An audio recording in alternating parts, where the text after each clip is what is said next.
বাঘ ও শিয়ালের বুদ্ধির লড়াই। এক গভীর বনে বাস করত এক শক্তিশালী বাঘ। তার গর্জনে কাঁপত গোটা বন। সে বনের সবাইকে ভয় দেখিয়ে রাজত্ব করত। অন্যদিকে বনের আরেক কোণে বাস করত এক বুদ্ধিমান শিয়াল। সে ছোট হলেও তার চতুরতা ছিল অসাধারণ।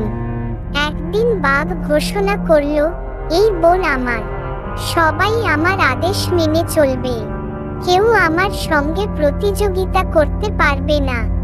সব প্রাণী ভয় পেয়ে চুপ হয়ে গেল, কিন্তু শিয়াল চুপ করে থাকলো না। সে ভাবল, বলতে গেলে বনের সবাই শক্তিশালীদের ভয় পায়, কিন্তু শক্তি কি সব? না, বুদ্ধিও অনেক বড় জিনিস। শিয়াল বাঘের সামনে গিয়ে বলল, রাজা, আপনি যদি সত্যি এত শক্তিশালী হন, তবে কি আমার সঙ্গে এক প্রতিযোগিতায় জিততে পারবেন? বাঘ হেসে বলল, তুমি একটা ছোট্ট শিয়াল, আমার সঙ্গে প্রতিযোগিতা করবে? শিয়াল বলল, হ্যাঁ, যদি আপনি রাজি থাকেন, তবে আমাদের মধ্যে 3টি চ্যালেঞ্জ হবে। যদি আমি হেরে যাই, আমি আপনাকে সারা জীবন সেবা করব, কিন্তু যদি আপনি হারেন, তবে আমাকে বনের সবচেয়ে বুদ্ধিমান প্রাণী হিসেবে মানতে হবে। বাঘ এই চ্যালেঞ্জ শুনে রাজি হয়ে গেল। প্রথম চ্যালেঞ্জ, দৌড়। শিয়াল বলল, প্রথম চ্যালেঞ্জ হলো দৌড়। আমরা বনের শেষ প্রান্ত পর্যন্ত দৌড় দেব, যে আগে পৌঁছাবে সে জিতবে। বাঘ গর্জন করে রাজি হয়ে গেল। দৌড় শুরু হলো। বাঘ দ্রুত ছুটল, কিন্তু কিছু দূর গিয়ে দেখল শিয়াল আগে থেকেই সেখানে বসে আছে। বাঘ অবাক হয়ে বলল, তুমি এখানে কিভাবে এলে? শিয়াল মুচকি হেসে বলল, রাজা, আমি আপনার পিঠে লাফ দিয়ে বসেছিলাম, আপনি যখন পৌঁছালেন তখন আমি আগে লাফিয়ে নেমে গেলাম।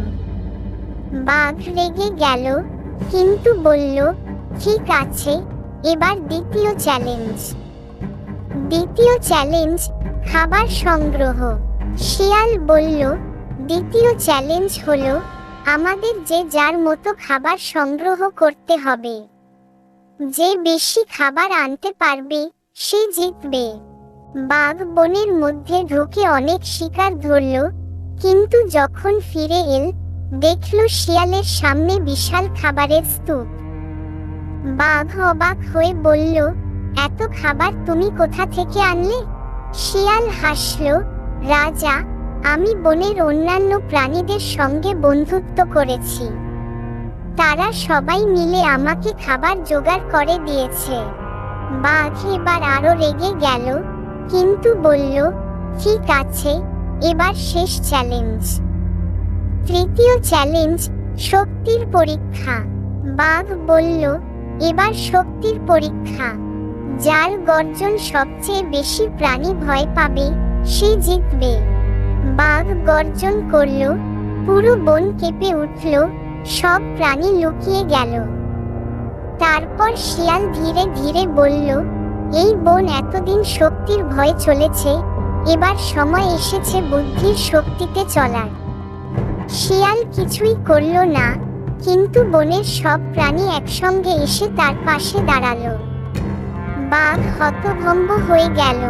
সে বুঝতে পারল, একজন সত্যিকারের নেতা কখনো ভয় দেখিয়ে রাজত্ব করে না, বরং সবাইকে পাশে নিয়ে চলে। সেই শিয়ালকে সম্মান জানিয়ে বলল, আজ থেকে তুমি এই বনের সবচেয়ে বুদ্ধিমান প্রাণী, আর আমি আর কাউকে ভয় দেখাবো না। সব প্রাণী আনন্দে উল্লাস করল, আর সেই দিন থেকে বাঘ ও শিয়াল বন্ধু হয়ে গেল। শেষ।